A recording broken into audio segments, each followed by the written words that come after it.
Hey, buddy, watch this. Hello, Regis Kilbin is the name, and Hearthstone is the game. And this is part 10 of my Mean Streets of Gadgetzan card review. This time around, I've got only 5 new cards, but a brand new mechanic that's a part of the Jade Lotus gang, the Jade Lotus tri-class cards. And that is the keyword Jade Golem. Now, you may not know what this is just yet. I think this hit today, maybe yesterday at the time you're watching this video. So I wanted to show you a card with the keyword.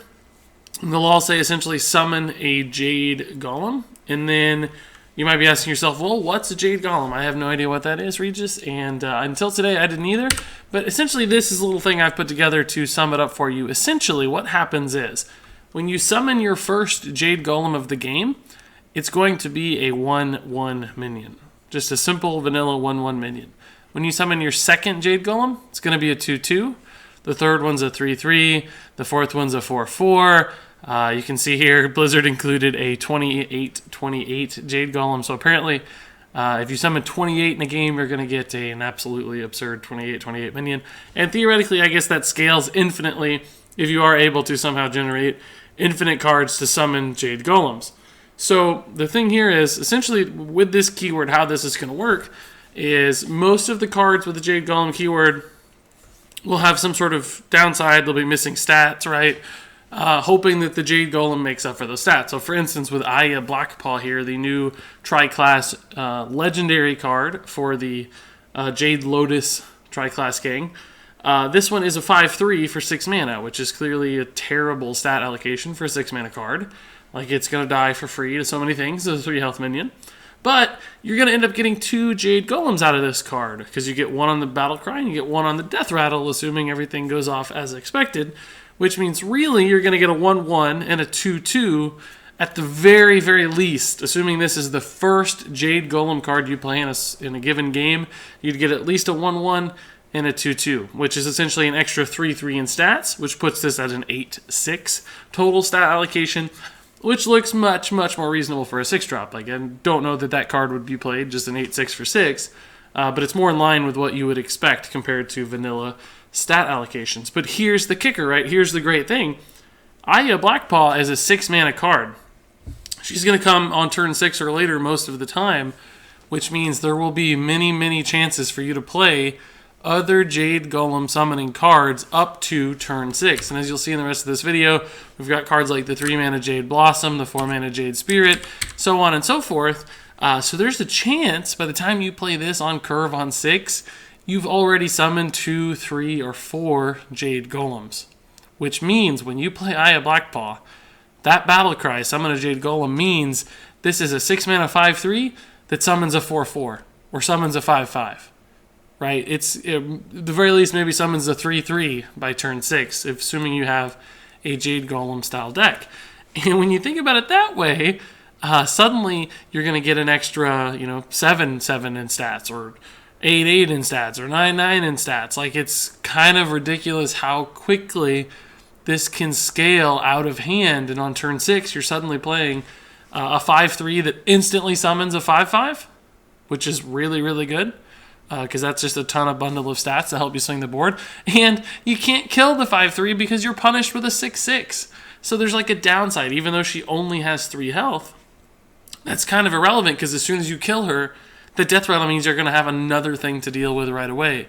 So this stat allocation, although at first it looks terrible because she's just so susceptible to dying, the Death Rattle actually, and the way that Jade Golems work as a mechanic, mean that she's probably going to have a chance to stick around a little bit, because your opponent is going to be dissuaded from killing her. They're going to want her to stay on the board because they're not going to want to deal with a new 6/6 or 7/7 or 10/10 or 28/28 that comes out when she dies. So that gives you a lot of leeway to play a very aggressively stanced minion that has 5 attack that can trade into other cool things on your opponent's side of the board and reward you for that process as well. So this is actually, at first glance, a terrible, terrible stat allocation, but as you start to think about the implications of this mechanic, suddenly it's really, really good.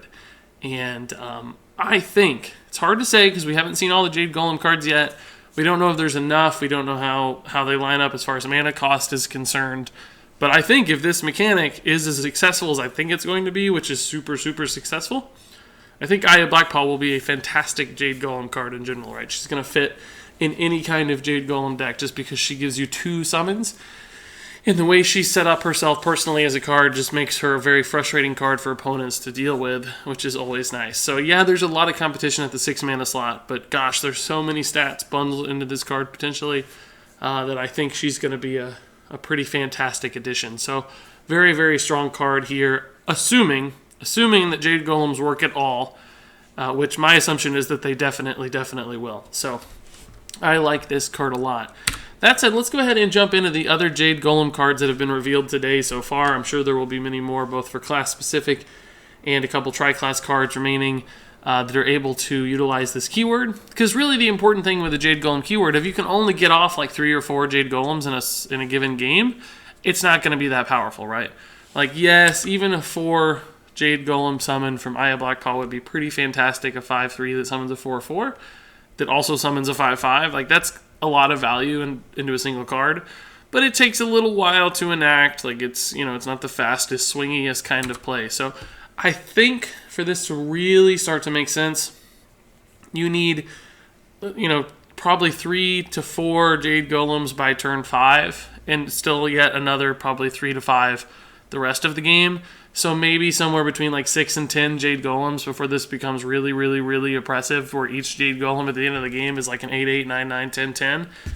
That could be very, very scary. Because even a card like this, on turn 3, if it's your first Jade Golem card, it's not a bad card. This is essentially Wild Growth plus a 1/1 minion.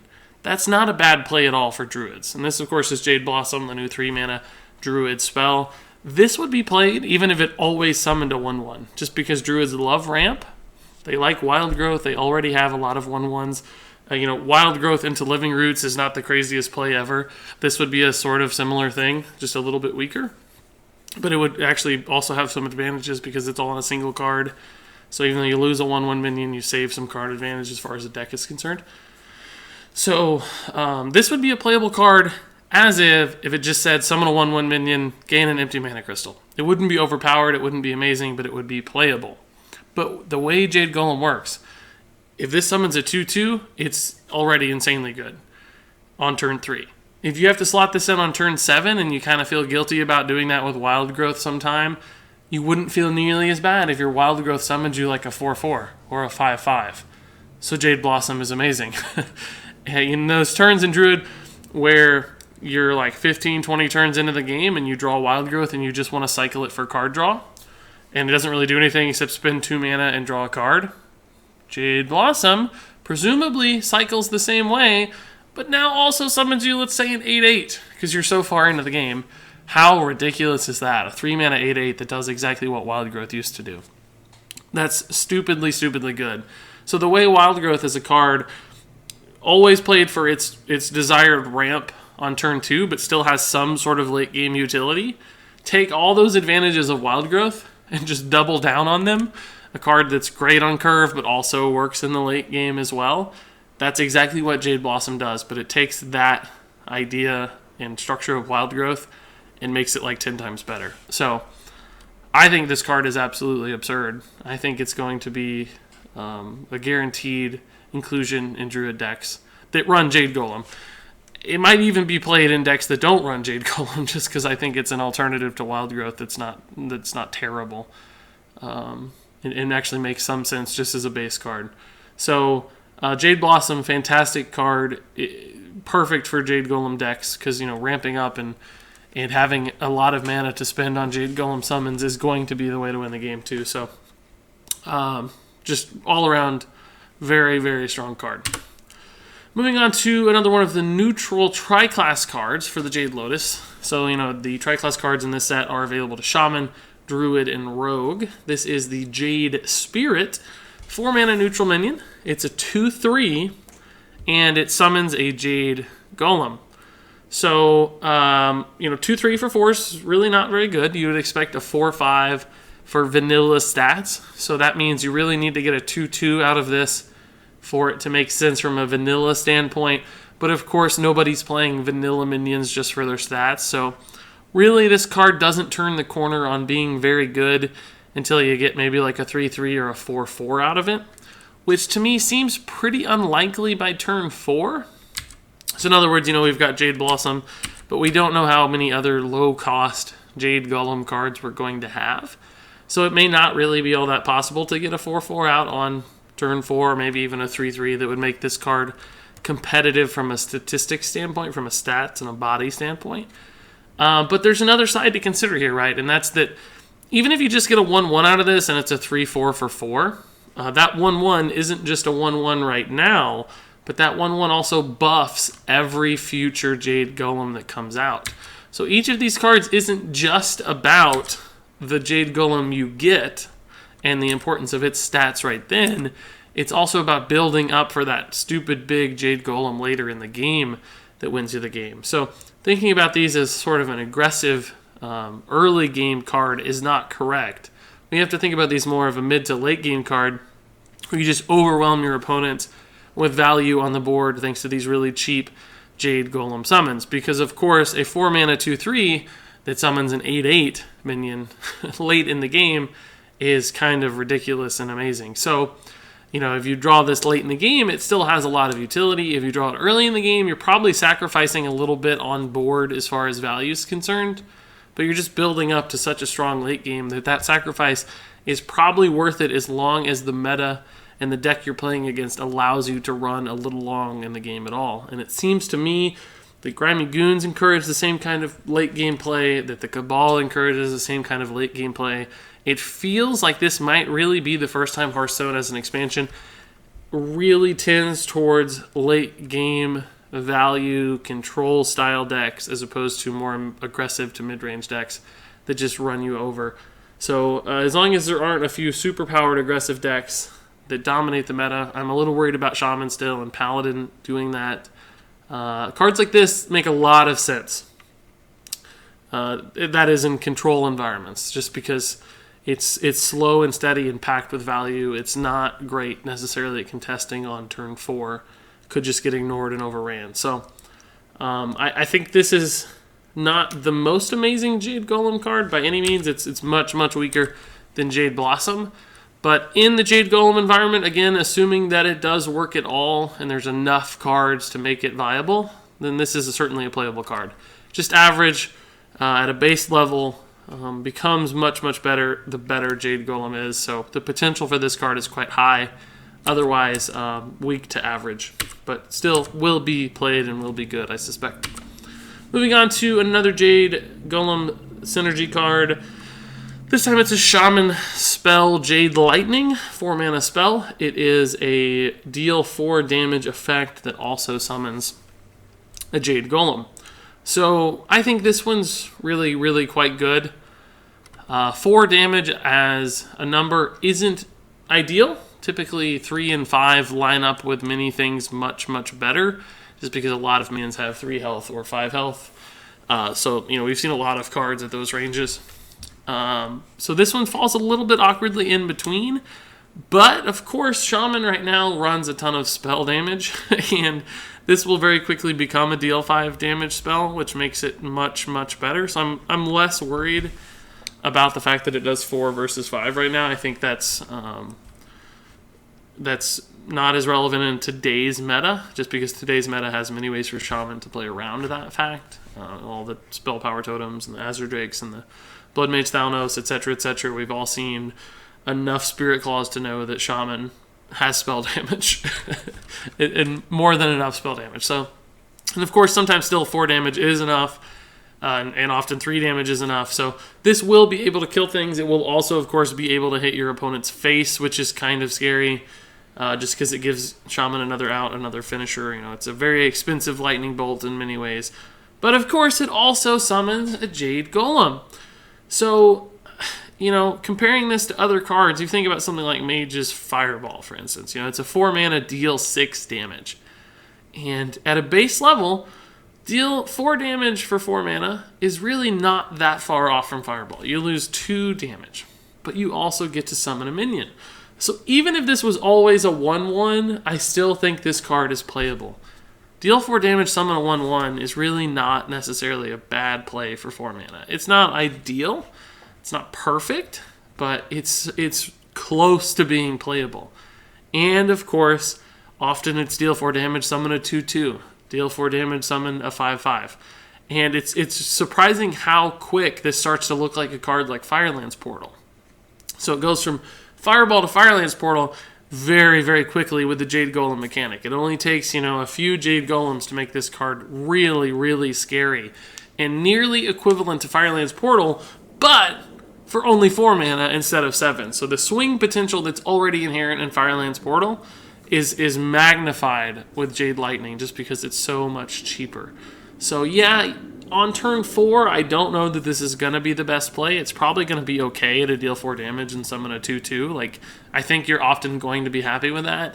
But there will be instances late in the game where you have a spell damage totem out and you kill your opponent's Emperor Thaurissan and you summon an 8/8, which is stupid good for 4 mana. So I think this card is very, very strong. I think it's very playable. Maybe playable outside of Jade Golem. Incredibly playable in a Jade Golem deck. So, not that Shaman needed more tools and more good cards, but it looks like this is going to be one, in my opinion. So I think this is a very strong card. Let's move on to the final Jade Golem card in my video today. This is the Rogue spell, Jade Shuriken. It's a 2-mana spell, and it's actually very, very similar to Jade Lightning in many ways, but just, take the numbers and chop them in half. It does 2 damage, and it has a combo effect, summon a Jade Golem. Of course, this is really quite comparable to Jade Lightning. Everything I said here is relevant to Jade Shuriken. Just, take all the numbers and cut them in half. It's a kind of swingy type card. It's very, very good at contesting the early game board. In many ways, you could think about this as a cheaper SI7 agent. The combo is in an opposite direction. The SI7, of course, you have to combo out to deal 2 damage, and then you get a 3/3 body. There will be instances where you combo this out, and you deal 2 damage, and you get a 3/3 body. So it's like a cheaper SI7 agent, and I probably don't need to tell you that SI7 agent is a very, very strong rogue card that is pretty much played in every rogue deck ever. So this one has the potential to be good. Even if it's just a deal 2 damage, summon a 1/1, I think that's actually still a very good play for 2 mana. Especially because Rogue can use the hero power to finish off any 3 health minions that stick around from this effect. So is this better or worse than Eviscerate? It's probably a little worse than Eviscerate just because Eviscerate's a really, really, really good card. This is not as flexible as far as the damage is concerned and not as impactful, I guess. But it's good at establishing an early game board, which Rogue can have some difficulty with sometimes. And of course, it's also good just as a late game piece. Like sometimes you'll just chip at your opponent's face for 2 health to summon a 10/10, which for 2 mana, you certainly can't complain with. The cool thing about the low cost Jade Golem cards here is that they allow you to do really, really crazy stuff in the late game. They're good in the early game, of course, because they're on curve and, you get a little minion out that helps you keep up. But then they get even better in the late game. After you've played enough Jade Golems, getting 2 mana 8/8s, 2 mana 6/6s, 2 mana 10/10s, that's absurd. It allows you to make really, really big swing turns. Of course, this is also a spell, so it synergizes with Gadgetzan Auctioneer and all the other fun shenanigans Rogue loves to employ. So I think, again, this is going to be a really, really good card if Jade Golem is a thing at all. I am a little worried about the combo just because, on turn 2, it's often really hard to combo out cards. Or I should say in the early game, sometimes it's really hard to combo out cards. You always have the coin to help. But, turn 2 coin SI7 agent makes a lot of sense. Turn 2 coin Jade Shuriken makes less sense. You'd basically be wasting the coin to generate a Jade Golem, which wouldn't be bad from a value standpoint, but the coin is so valuable in Rogue that it's a little risky to do things like that. So the combo here might be a little harder just because of the way the mana lines up. But there will still be ways, of course, to get the combo out, and it'll be worth it for not only the instant body, but also the buff to every future Jade Golem. So, playable card, does all the things Rogue likes to do. Perfect for Jade Golem decks at both early and late game. Again, I think this is going to be fantastic. In summary, I think the Jade Golem effect is going to be strong. It's a little bit slow, just a little slow, which I have worried about with the Grimy Goons as well, and even the Cabal to some extent. All of those tri-class gangs are slow. But that said, it looks like Hearthstone's going to be a little slower. So when the game slows down, these kinds of slow things can finally get a foothold and take off, and the meta starts to move that direction.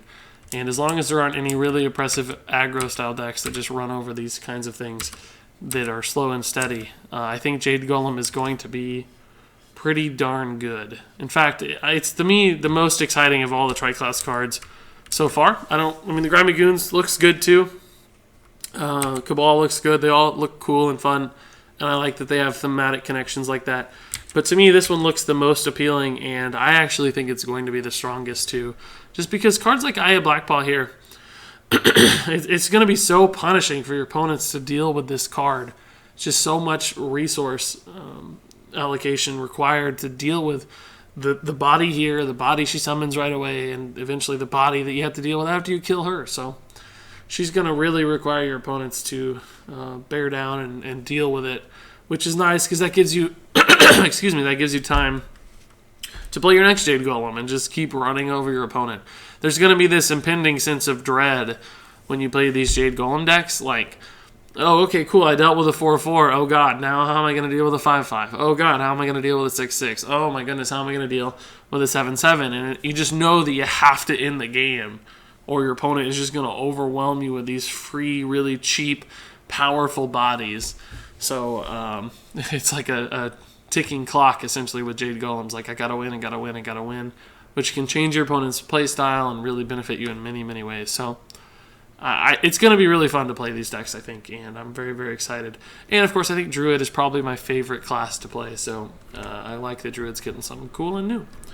All that said, that's going to wrap it up for me in part 10 of this review. I'm sure you have some thoughts of your own about the Jade Golem mechanic and these new cards, so I'd love to hear those. Leave a comment below with your take on these cards, what kind of decks we're going to see them in, and whether or not you think they're viable at all. So thanks so much for watching, and until next time, game on.